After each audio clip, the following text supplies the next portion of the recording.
Hello students. आज के इस लेक्चर में हम डिस्कस करेंगे कृत्रिम कायिक प्रवर्धन को। इसे आर्टिफिशियल वेजिटेटिव प्रोपेगेशन कहा जाता है। सर्वप्रथम चर्चा करते हैं कि कृत्रिम कायिक प्रवर्धन क्या है।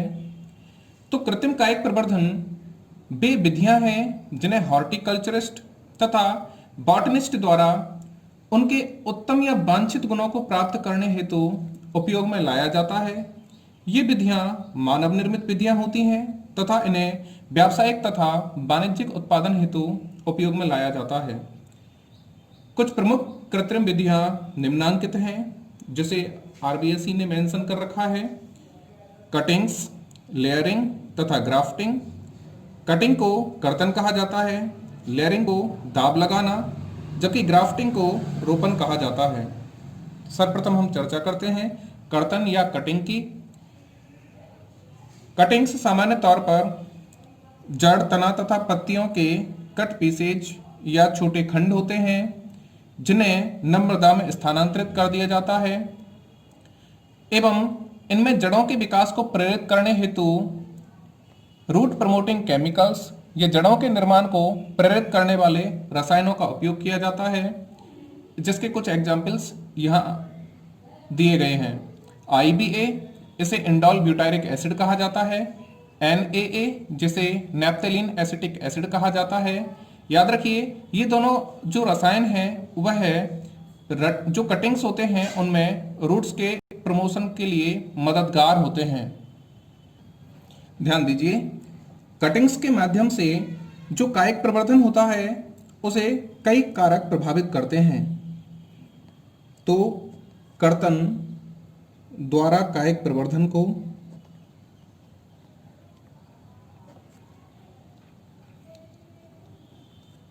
कई कारकों द्वारा प्रभावित किया जाता है।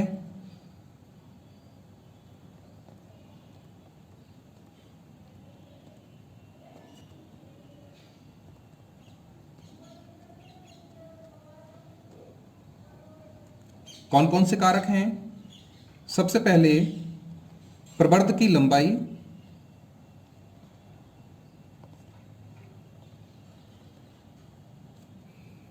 दूसरा कारक है मात्र पादप की आयु, अर्थात जो पादप हम काम में ले रहे हैं उसकी आयु कितनी है।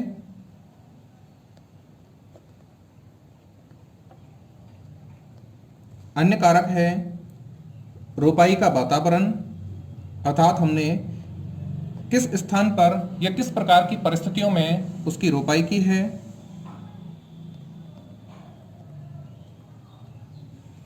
ये सभी कारक कृत्रिम कायिक प्रवर्धन को इफेक्ट डालते हैं।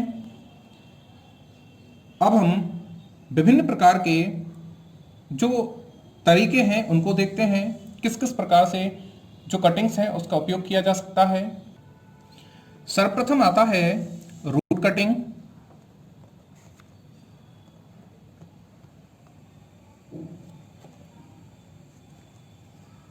जिसे जड़ कर्तन कहा जाता है। ये सामान्य तौर पर जड़ों के कर्तन होते हैं, अर्थात जड़ों से काटकर निकाले गए भाग होते हैं जिनका उपयोग कृत्रिम रूप से नए पौधों के निर्माण हेतु किया जाता है। रूट कटिंग का उपयोग जिन पौधों में किया जाता है वे पौधे हैं नींबू, नारंगी,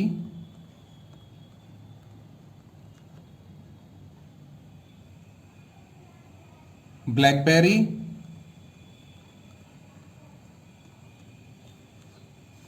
रास्पबेरी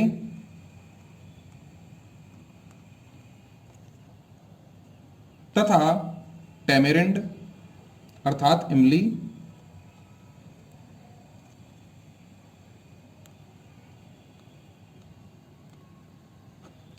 इन सभी पादपों में जड़ों की जो कलम होती है या रूट कटिंग होती है उसका उपयोग किया जाता है। इन्हें नम मृदा में लगाने के पश्चात में या रोपित करने के पश्चात में ये नए पादपों को जन्म देते हैं। नेक्स्ट हम डिस्कस करते हैं स्टेम कटिंग। स्टेम कटिंग सर्वश्रेष्ठ मेथड होता है जिसे बहुत ही कॉमन तरह से उपयोग में लाया जाता है।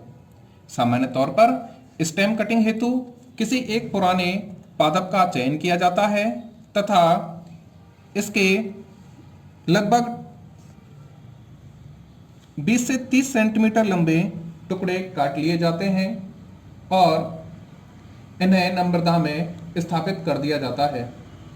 याद रखें, प्रत्येक जो टुकड़ा होता है उसमें कक्षस्थ कलिकाएं आवश्यक रूप से उपस्थित होनी चाहिए। तो कक्षस्थ कलिकाओं युक्त जो इनके पर्व होते हैं उनका हम उपयोग यहाँ पे कर सकते हैं।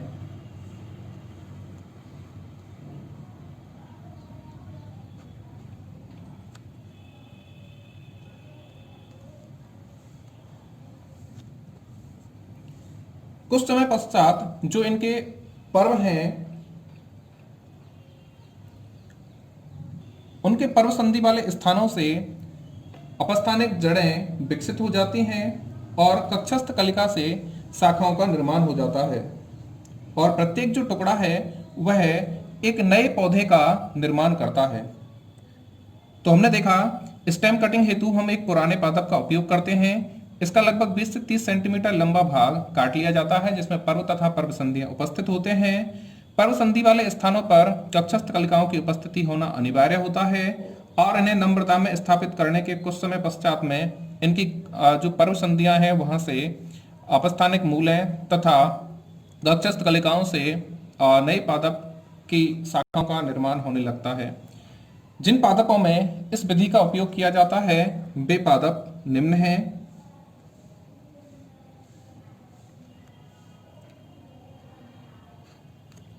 रोज अर्थात गुलाब, सुगरकेन, गन्ना, ग्रेप, अंगूर, टी, चाय, बोगनविलिया,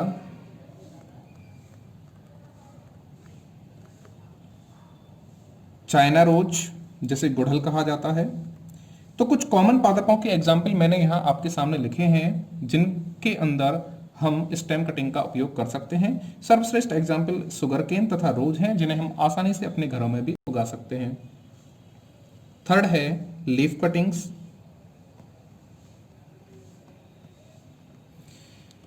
लीफ कटिंग से तात्पर्य होता है पत्तियों के कर्तन से।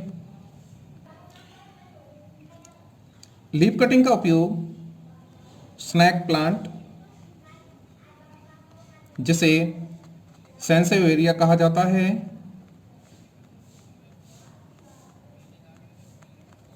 तथा सेंट पॉलिया आदि पादपों में किया जा सकता है। इनकी जो पत्तियां हैं उनसे प्राप्त कर्तनों को नम्रता में स्थापित करने के पश्चात इनसे नवीन पादप उत्पन्न किए जा सकते हैं। इनकी पत्तियों को ट्रांसवर्स सेक्शन के रूप में काटा जाता, ट्रांसवर्सली इनको काट दिया जाता है और इन्हें ऊर्ध्व स्थिति में मृदा में स्थापित कर दिया जाता है। तो हम लीफ कटिंग के माध्यम से भी इस प्रकार से उपयोग कर सकते हैं।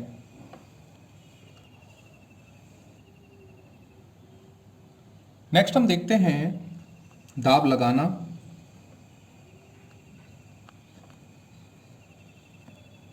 जिसे लेयरिंग कहा जाता है।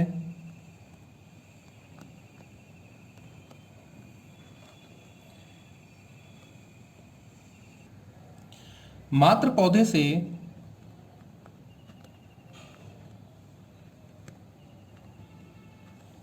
जुड़ी हुई शाखाओं में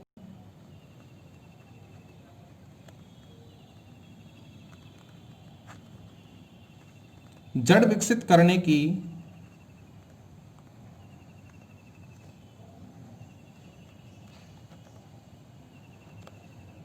विधि को दाब लगाना या लेयरिंग कहा जाता है।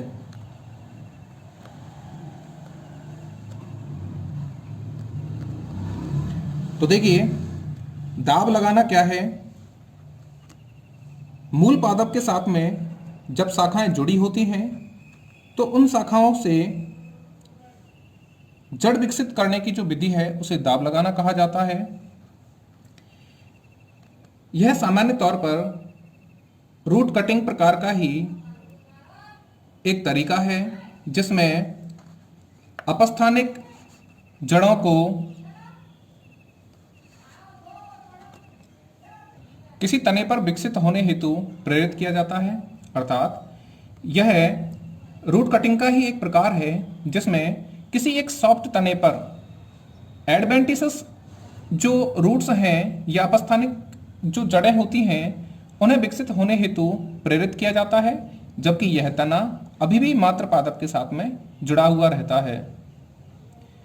सामान्यतः लेयरिंग की प्रोसेस को 1 साल अथवा इससे पुराने जो पादप होते हैं उनमें उपयोग में लाया जा सकता है। इस विधि में स्तंभ अथवा शाखा को मुख्य पादप से अलग किए बिना अपस्थानिक जड़ों का निर्माण को प्रेरित किया जाता है और इससे नए प्ररोह जो हैं वह भी निकलते हैं। इसकी मुख्य विधियां निम्न हैं। सर्वप्रथम हम बात करते हैं टीला दाब विधि। इसे माउंड लेयरिंग कहा जाता है। टीला दाब विधि को माउंड लेयरिंग के नाम से जाना जाता है। टीला दाब विधि में किसी पादप के तने की झुकी हुई शाखा को जमीन में लगा दिया जाता है। सपोज करिए ये एक प्लांट है और ये लैंड है।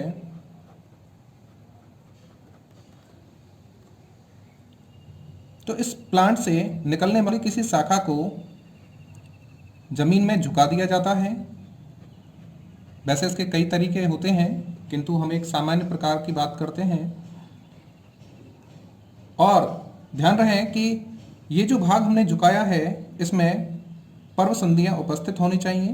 तो अनेक पर्व संधियों युक्त जो भाग है उसको हमने यहाँ झुका दिया है और अब हम इसको एक रेत के टीले में या नम मृदा के टीले में दबा देते हैं, किंतु उससे पहले इसकी पर्व संधियों के कुछ भागों को या निचले भाग को खुरच दिया जाता है ताकि उन स्थानों पर शीघ्रता से जड़ों का निर्माण हो सके। और इसमें कभी कभी रूट प्रमोटिंग केमिकल्स का उपयोग भी किया जाता है। तो हमने देखा कि एक सामान्य पादप की जो निचले हिस्से में पाई जाने वाली शाखा होती है जिसमें एक या अधिक पर्व संधियां उपस्थित होती हैं, उसे हम रेत के टीले में या नम्रता के टीले में दबा देते हैं। ध्यान रखें कि इस शाखा का वह भाग जिस पर पत्तियां लगी होती हैं उस पत्तियों वाले भाग को हम ऊपर की ओर रखते हैं और इसका जो बीच वाला हिस्सा होता है उसे हम रेत के टीले में स्थापित कर देते हैं। अब कुछ समय पश्चात में जो भाग रेत के टीले के अंदर पाया जाता है इस भाग में अपस्थानिक जड़ों का विकास हो जाता है। अपस्थानिक जड़ों का विकास सामान्यतः है इस भाग में जब हो जाता है तो उसके कुछ समय पश्चात में हम इसे मात्र पादप से काट करके अलग कर देते हैं, जिसकी वजह से हमें एक नया पादप प्राप्त हो जाता है। तो इस विधि को कहा जाता है माउंड लेयरिंग। यह विधि सामान्यतः जिन पादपों में उपयोग में लाई जाती है उसमें है चमेली, मोगरा,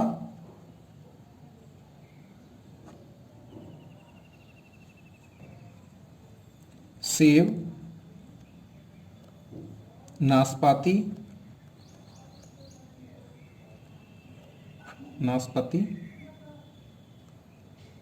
इसे पियर कहा जाता है, gooseberry, jasmine, strawberry, raspberry, cherry, इन सब में इसका उपयोग किया जा सकता है। हालांकि इसके कई प्रकार होते हैं किंतु बोर्ड के निर्देशन के अनुसार हम सिंपली टीला दाब पढ़ रहे हैं। नेक्स्ट हम देखते हैं घूटी लगाना।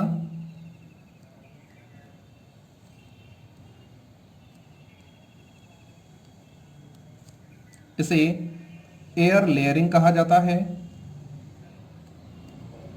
अथवा वायुदाब या घूटी बांधना कहा जाता है।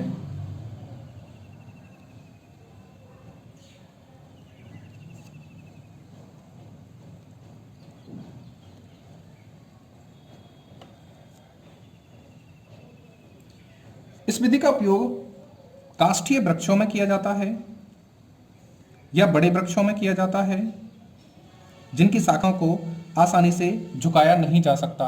ऐसे पादपों में इस विधि का उपयोग किया जाता है और यह अत्यंत प्राचीन प्रकार की पद्धति है जिसका उपयोग ट्रॉपिकल तथा सब ट्रॉपिकल ट्रीज, श्रब्स आदि में उपयोग में लाया जाता है। मानसून के आरंभिक समय में ही यह विधि उपयोग में लाई जाती है ताकि पादपों के बनने की संभावनाएं अधिकांश तौर पर रहती हैं या उसकी सक्सेस रेट ज़्यादा रहती है। देखिए इसमें क्या किया जाता है, हम एक चित्र के माध्यम से देखते हैं। सपोज कीजिए ये एक स्टेम है और इस स्टेम की यह एक ब्रांच है। तो काष्ठीय या बड़े पादपों की जो ब्रांच हैं उनमें हम इस विधि का सामान्यतः उपयोग करते हैं। तो हम क्या करते हैं, सर्वप्रथम 3 से 5 सेंटीमीटर लंबी एक रिंग हम बार्क से निकाल लेते हैं, अर्थात इसकी छाल को हम खुरच देते हैं लगभग 3 से 5 सेंटीमीटर की लंबाई में। और यह कार्य हमेशा इसके आधारी भाग के समीप ही किया जाता है। काष्ठीय लकड़ियों में आधारी भाग के समीप हम लगभग 3 से 5 सेंटीमीटर लंबी छाल को रिंग के रूप में निकाल लेते हैं और इसे ग्राफ्टिंग क्ले के प्लास्टर द्वारा ढक दिया जाता है। ये रिंग है जो हमने यहां तैयार की है, रिंग ऑफ बार्क, जिसको हमने रिमूव कर दिया है। अब देखिए क्या करते हैं, इसके पश्चात में इस पर ग्राफ्टिंग क्ले का प्लास्टर लगा दिया जाता है। ग्राफ्टिंग क्ले बनता कैसे है, तो ग्राफ्टिंग क्ले में एक पार्ट काउडंग यानी गाय का गोबर या नॉर्मली गोबर हो सकता है, एक पार्ट मॉस और 2 पार्ट क्ले या चिकनी मिट्टी होती है। इन सबको बनाने के पश्चात में या इन सबको मिलाने के पश्चात में ग्राफ्टिंग क्ले तैयार होता है और पानी की यहाँ सप्लाई हेतु इसके ऊपर एक मटकी को बांधा जा सकता है या सतत रूप से हम किसी अन्य बर्तन या किसी पात्र की सहायता से इस पर गूटी पर जो हम यहाँ स्थापित करेंगे उस गूटी के ऊपर जल की निरंतर हम सप्लाई कर सकते हैं। ध्यान रखिए, जल के साथ ही हम रूट प्रमोट करने वाले जो हार्मोन होते हैं, अर्थात जड़ों के निर्माण को प्रेरित करने वाले जो हार्मोन्स होते हैं उनको मिलाकर के भी यहाँ दे सकते हैं। रूट प्रमोटिंग जो हार्मोन्स हैं उसमें कौन कौन आता है, IAA जिसे इंडोल एसिटिक एसिड कहा जाता है। इसके अलावा जिसे हम पहले भी देख चुके हैं IBA या NAA, इनका भी हम उपयोग कर सकते हैं। अब जितना भी ये जो हमारे पास तैयार है ग्राफ्टिंग क्ले, उसको हम एक पॉलीथीन के ऊपर रख लेते हैं और इसके पश्चात में उस पॉलीथीन युक्त संपूर्ण भाग को यहाँ पे हम ऑलरेडी गूटी के रूप में बांध देते हैं। लगभग 2 से 3 महीने के पश्चात में इसमें अपस्थानिक जो जड़ें हैं उनका विकास जो इसके छिले हुए भाग थे उनमें होना आरंभ हो जाता है। जब इसमें जड़ों का विकास हो जाता है उसके पश्चात में इसको मात्र पादप से अलग करके और जमीन में स्थापित कर दिया जाता है। तो इस विधि के माध्यम से जो बड़े पादप होते हैं जो कि काफ़ी ऊंचाई पर जिनकी शाखाएं स्थापित होती हैं, ऐसे पादपों को यूज में लेकर हम इनसे नए पौधों का निर्माण कर सकते हैं। हालांकि पादपों के निर्माण की दर इस प्रक्रिया में थोड़ी धीमी होती है। जिन पादपों में इसका उपयोग किया जाता है उनमें आते हैं लीची, अनानास जिसे पॉमग्रेनेट कहा जाता है, पोमेग्रेनेट यानी कि अनार, अनानास नहीं, इसमें पोमेग्रेनेट की बात कर रहे हैं हम। तो लीची हो गया, पोमेग्रेनेट या अनार हो गया, ग्वावा अमरूद, ऑरेंज लेमन, इन सभी पादपों में हम इस विधि का उपयोग कर सकते हैं। तो हम इस प्रकार से दो प्रकार की लेयरिंग पढ़ चुके हैं। पहली लेयरिंग जो थी उसे माउंट लेयरिंग या सॉइल लेयरिंग कहा था, और दूसरे प्रकार की जो लेयरिंग है उसे हमने डूटी या एयर लेयरिंग कहा था। इसके अलावा सिंपल लेयरिंग, सरपेंटाइन लेयरिंग तथा ट्रेंच लेयरिंग आदि का भी हम उपयोग कर सकते हैं, किंतु कोर्स में इनको मेंशन नहीं किया है। नेक्स्ट हम डिस्कस करते हैं नई विधि जिसे कहा जाता है ग्राफ्टिंग।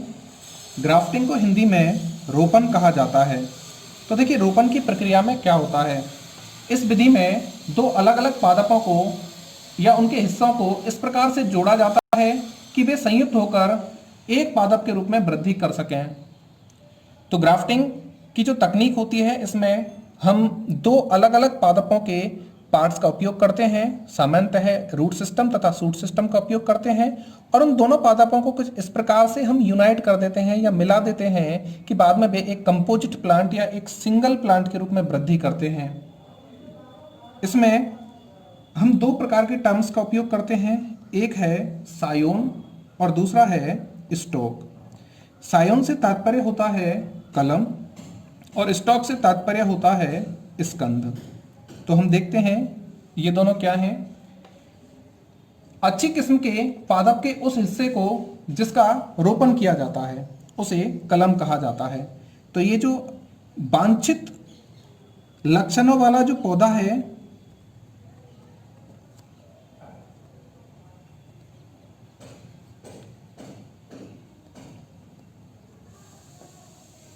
तो वांछित लक्षणों वाले पादप के किसी जो भाग होता है या जो उसकी ब्रांच होती है उसका हम उपयोग करते हैं, तो उसे हम कहते हैं कलम। और जो निम्न गुणों वाला स्थानीय पादप होता है,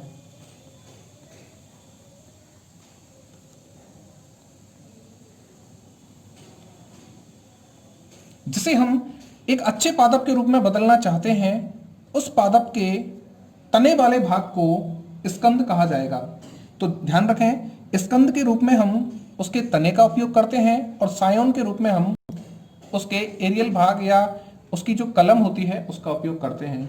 तो इन दोनों को कुछ इस प्रकार से जोड़ा जाता है, यानी जो सायोन है उसे स्टॉक के ऊपर इस प्रकार से लगाया जाता है कि ये दोनों एक ही पादप के रूप में हमें दिखाई देते हैं और उसके पश्चात में ये वृद्धि करते हैं, जिसकी वजह से स्टॉक के ऊपर लगी हुई जो सायोन है वह वृद्धि करती है और उत्तम गुणों युक्त जो पादप होता है उसके रूप में यह कन्वर्ट हो जाता है। यहां नोट करें, रोपण में भाग लेने वाला जो प्रमुख ऊतक होता है, इसका जो मुख्य ऊतक होता है वह है कैम्बियम या एधा होता है। कैम्बियम या एधा इसका मेन टिश्यू होता है, मुख्य टिश्यू होता है जो कि रोपण में भाग लेगा। अतः रोपण केवल उन्हीं पौधों में प्रयोग में किया जा सकता है जिनमें कैम्बियम पाया जाता है, जैसे कि द्विबीजपत्री पौधे, डाइकोट्स एवं जिम्नोस्पर्म्स। इन पादपों में एधा उपस्थित होता है, अतः इन पादपों में हम रोपण पद्धति का उपयोग कर सकते हैं। और एक बीजपत्री पौधे यानी मोनोकॉट्स में यह विधि पॉसिबल नहीं है, क्योंकि इन पादपों में कैम्बियम का लेयर अत्यंत रिड्यूस्ड या नहीं होता है। तो ध्यान दीजिए, द्विबीजपत्री पादप तथा जिम्नोस्पर्म्स में ग्राफ्टिंग का उपयोग किया जा सकता है और यह मुख्य रूप से कैम्बियम की उपस्थिति के ऊपर डिपेंड करता है, जबकि मोनोकॉट्स पादपों में इस विधि का उपयोग संभव नहीं हो पाता है। रोपण के दौरान यह याद रखना अति आवश्यक होता है कि जब हम इन्हें एक दूसरे के साथ में जोड़ते हैं उस समय पर कैम्बियम का भाग नष्ट नहीं होना चाहिए। उत्तम क्वालिटी के पादप प्राप्त करने हेतु कलम तथा स्कंद को एक दूसरे से कसकर बांध दिया जाता है ताकि इन दोनों की जो एदाएं हैं वे आपस में जुड़ जाती हैं और इनकी कोशिकाएं कुछ समय पश्चात में विभाजित होना प्रारंभ हो जाती हैं। जब कलम तथा स्कंद दोनों के ऊतक आपस में संपर्क स्थापित कर लेते हैं उसके पश्चात यह एक नए पौधे के रूप में पूर्णतः विकसित हो जाता है। अब हम ग्राफ्टिंग की विशिष्ट विधियों का अध्ययन करते हैं। सबसे पहले हम बात करते हैं जिन्हें हम चित्र के माध्यम से देखेंगे। सबसे पहले हम डिस्कस करते हैं टंग या बिफ ग्राफ्टिंग की। टंग या बिफ ग्राफ्टिंग की इस विधि में हम जो स्टॉक तथा सायोन होते हैं, देखिए निचला वाला भाग इसे स्टॉक कहा जाता है तथा ऊपरी भाग यह सायोन कहलाता है। तो हम स्टॉक तथा जो सायोन हैं इन्हें ओब्लिक स्लोपिंग कट के साथ में या नोच जो आपको यहाँ पे दिखाई दे रहा है के साथ में कट करते हैं। तो हम यहाँ पर ओब्लिक स्लोपिंग कट या नोच दोनों ही स्टॉक तथा सायोन में बना देते हैं ताकि ये एक दूसरे में आसानी से फिट हो जाएं और इन्हें कसकर बांध दिया जाता है। इस विधि में स्टॉक तथा सायोन एक ही व्यास वाले होने चाहिए ताकि ये आसानी से जुड़ जाएं। दूसरा हम बात करते हैं क्राउन ग्राफ्टिंग की।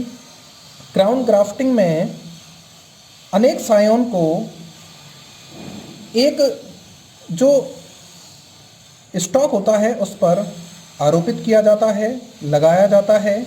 इसके लिए यहाँ पर बेज शेप स्ट्रक्चर तैयार किया जाता है। अनेक स्लिट्स यहाँ पर उत्पन्न किए जाते हैं ताकि जो स्टॉक है उसमें उपस्थित स्लिट्स में इनके जो बेजेस होते हैं स्टॉक सायोन के वो आसानी से आकर लग सकें। याद रखिए जो सायोन है इसका ये जो निचला भाग आपको यहाँ पे दिखाई दे रहा है इसे हम बेज बोलते हैं और इसका जो स्टॉक है इसका निचला जो भाग है उसमें जो आपको झर्री दिखाई दे रही है उसे स्लिट कहा जाता है। तो हम सायोन जो होते हैं उन्हें हम स्लिट्स में अंदर प्रविष्ट करवा देते हैं और इसके पश्चात में हम इन्हें बांध देते हैं। इस विधि में जो स्टॉक है उसका व्यास सामान्यतः बहुत अधिक होता है जबकि जो सायोन है उनका व्यास अपेक्षाकृत कम होता है। इसकी वजह से अनेक सायोन को एक ही स्टॉक पर रोपा जा सकता है। नेक्स्ट हम बात करते हैं बेज ग्राफ्टिंग की। बेज ग्राफ्टिंग में हम सामान्यतः एक ही व्यास वाले स्टॉक तथा सायोन का उपयोग करते हैं और टंग या बिप ग्राफ्टिंग से सिर्फ इसमें अंतर इतना ही होता है कि इसमें जो इसका स्टॉक होता है उसके अधिकांश भाग में हम एक बी आकार की नोच जो यहाँ आपको दिखाई दे रही है तैयार करते हैं और सायोन को हम बैज आकार का रखते हैं। तो इसका बैज आकार जो होता है वह वी आकार की जो नोच है उसमें आसानी से यहाँ पर स्थापित हो जाता है। चूँकि दोनों का आकार समान होता है इसलिए ये एक दूसरे के साथ में बहुत अच्छी तरह से जुड़ जाते हैं। नेक्स्ट हम बात करते हैं साइड ग्राफ्टिंग की। देखिए साइड ग्राफ्टिंग में क्या होता है, साइड ग्राफ्टिंग में जो स्टॉक होता है उसके एक भाग पर या एक ओर हम बी आकार की एक नोच यहाँ पे स्थापित कर देते हैं। वी आकार कुछ इस टाइप का होता है। तो इस प्रकार की एक जो नोच है वह हम यहाँ बना देते हैं और सायोन जो होता है उसके एक भाग को हम साफ कर लेते हैं जो कि उसमें आसानी से फिट हो जाए।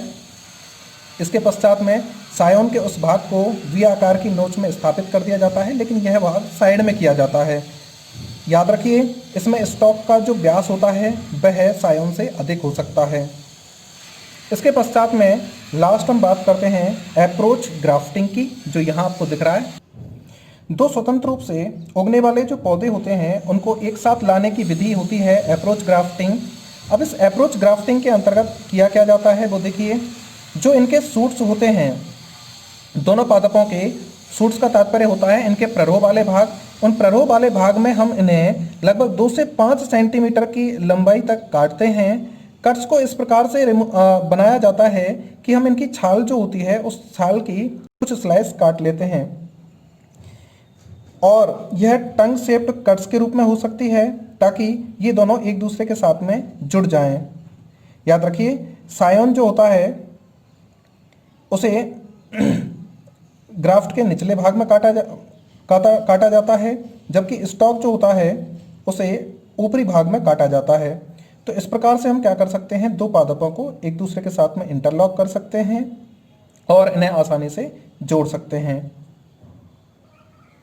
नेक्स्ट है बड ग्राफ्टिंग। तो बड ग्राफ्टिंग में आपने देखा यहाँ पर सायोन के रूप में या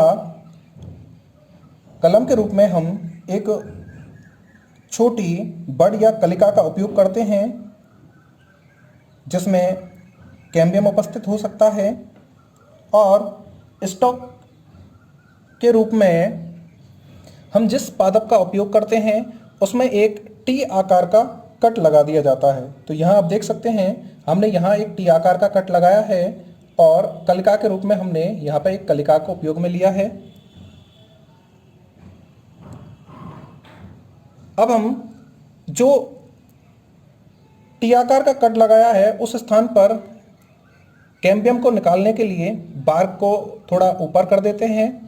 अब इसके पश्चात में यहाँ पर जो कलिका है उसे इंसर्ट कर दिया जाता है या इसके अंदर लगा दिया जाता है, जैसा आप यहाँ देख पा रहे हैं, और उसके पश्चात में इसे बांध दिया जाता है।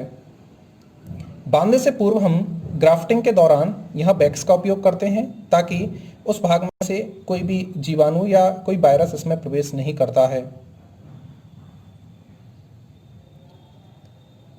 जो बड होती है वह सामान्य तौर पर 3 से 5 सप्ताह के पश्चात इसमें जुड़ जाती है, और स्टॉक के ऊपर पाए जाने वाले जो लीव्स या बड्स होते हैं उनको इस प्रोसेस से पहले हटा दिया जाता है। बड ग्राफ्टिंग को सामान्य तौर पर एप्पल, पीच तथा रोज में उपयोग में लाया जाता है। इसके पश्चात हम डिस्कस करते हैं इकोनॉमिक इंपॉर्टेंस की। कायिक प्रवर्धन का क्या उपयोग है। Economic importance of vegetative propagation.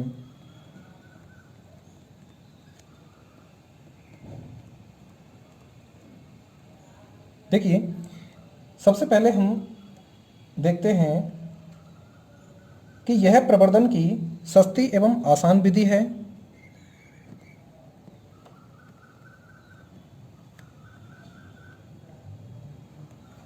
इसमें पौधों की संख्या में वृद्धि तेजी से की जा सकती है। वृद्धि तेजी से की जा सकती है। बहुत से जो फलदार वृक्ष होते हैं उनको परिपक्व होने में कई वर्ष लगते हैं, तो फल लगने में भी बहुत अधिक समय लगेगा। तो कायिक प्रवर्धन की इस विधि के द्वारा एक ही वर्ष में पौधों पर फल भी आने लग जाते हैं। केला, अनानास,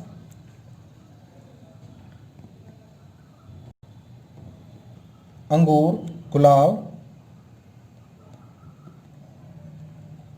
इनमें बीज नहीं बनते, अतः कायिक प्रवर्धन ही इनमें एकमात्र विधि है।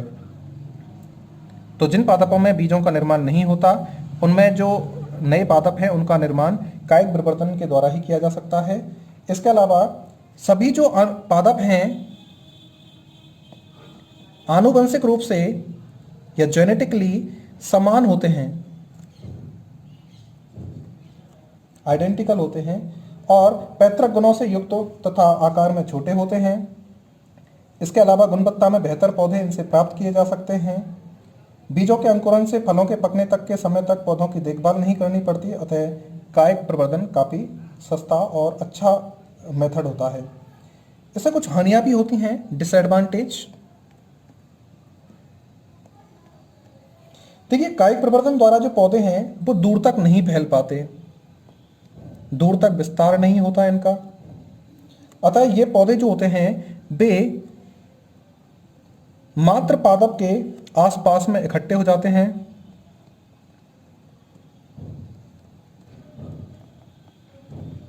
और मात्र पौधे के समीप में इकट्ठा होने के कारण ये भोजन, जल तथा वायु इत्यादि के लिए जो पैतृक पादप होता है उसके साथ में compete करते हैं और इनकी वृद्धि अतः इस प्रकार से ठीक ढंग से नहीं हो पाती, और इससे नई जातियों की उत्पत्ति नहीं होती है।